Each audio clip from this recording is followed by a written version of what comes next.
Boker Tov, everyone.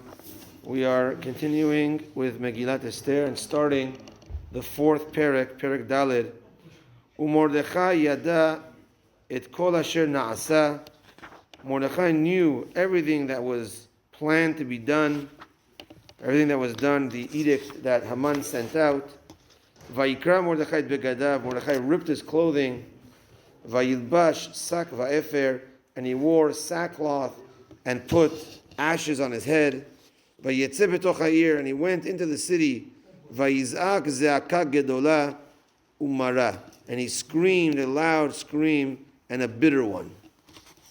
So the parak here opens with Mordechai knowing what was done. So this needs to be explained because according to Rashi, everybody knew at the same time. So what did Mordechai know that was different? According to the Gaon of Vilna that said that Haman didn't tell the regular people what was going on just to be ready for that day, so he knew because he was in the inner circle in a way. He was at the Shar HaMelech, so he found out. So that makes sense. So says Rashi, what did Mordechai know more than everybody else? Why he was so bitter about it? Was because, says Rashi, Baal HaChalom Amar Lo, it came to him in a dream, She'iskim Wa'elyonim Al Kach, that was done here in this world when Haman got Achashverosh with his signet ring to destroy the Jews, it was also accepted in Shamayim to get rid of the Jews. The fee, why? Shishtachavu Latzelim B'mim Nebuchadnezzar. Two reasons. And this is the Gemara. Because they bowed down to the idol of Nebuchadnezzar. It was not Avodah Zarah, but it was an idol of praise. Like I'm such a great king, bow down to me. They bow down to it. And because they benefited and they enjoyed the meal of Achashverosh. And for those reasons, Bnei Yisrael displayed reasons that in a way like contrary to Hashem, and that was in Shamayim the reason why it was allowed for us to be destroyed at that time. And that's why Mordechai screamed out. So the Gaon of Vilna explains over here that it's two things.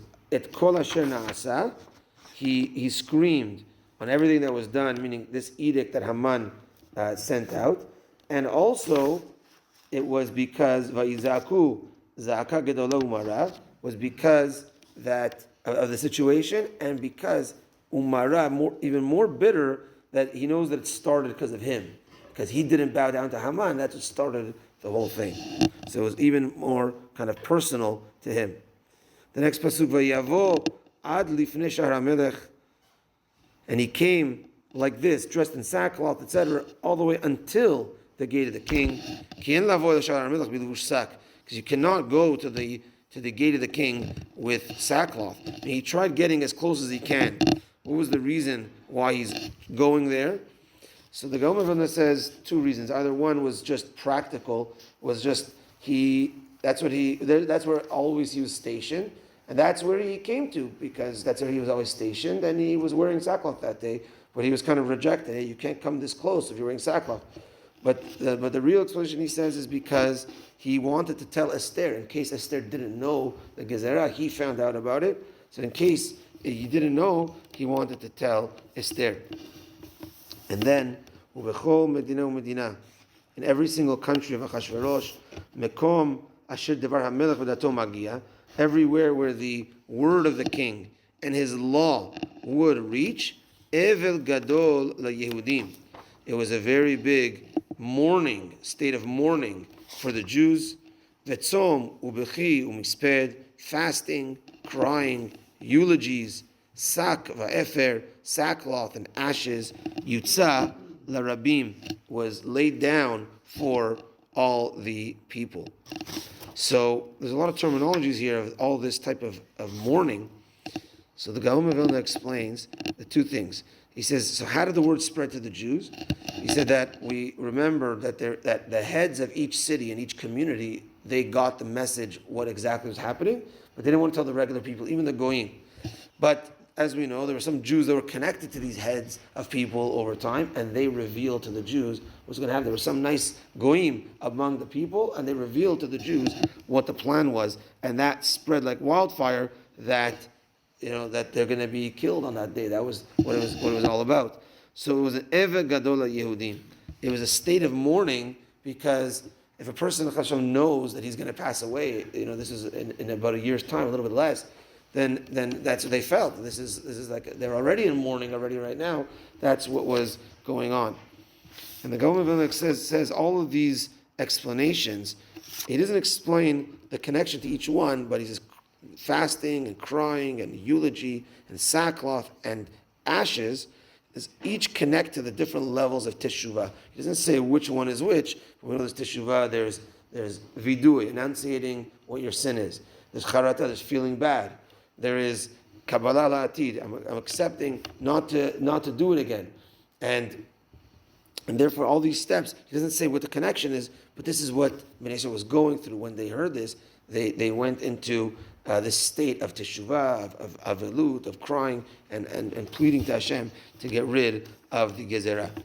So we didn't quote the drush, the Gaon of Vilna, on his explanation on drush, because he didn't have that much, and actually this is the last piece that he has on drush, and he says as follows, that this is remember Mordechai is representative of the neshama, and he says before a person passes away, the neshama knows 30 days before. So this is like representing Mordechai knowing what the gezerah before everybody else is. The neshama knows the gezerah that's going to happen to him before everybody else, even before a person himself really knows. His own neshama already knows.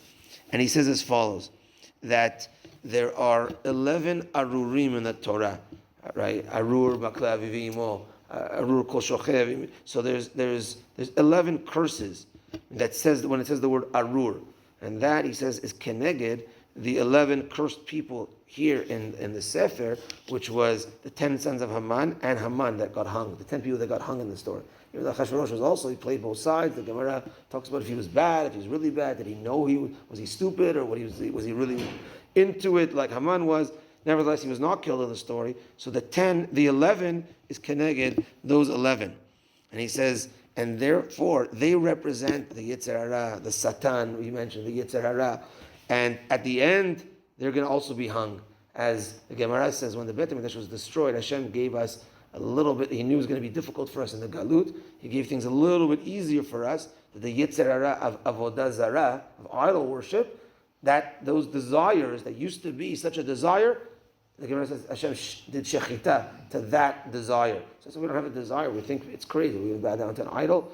But back in the day, it was like crazy. It was something that was unbelievable to run after it. So too, he says the Gaon of Vilna, when Mashiach comes at the end, just like in the story, they were hung, so to the Yetzer Hara and the Satan are going to be hung, and we're going to be free from all of those tests and all of those temptations. And then the sin of Adam HaRishon will be fixed, and all the sinners and Rishaim will get their punishment, and the Tzaddikim and the righteous will get their proper reward.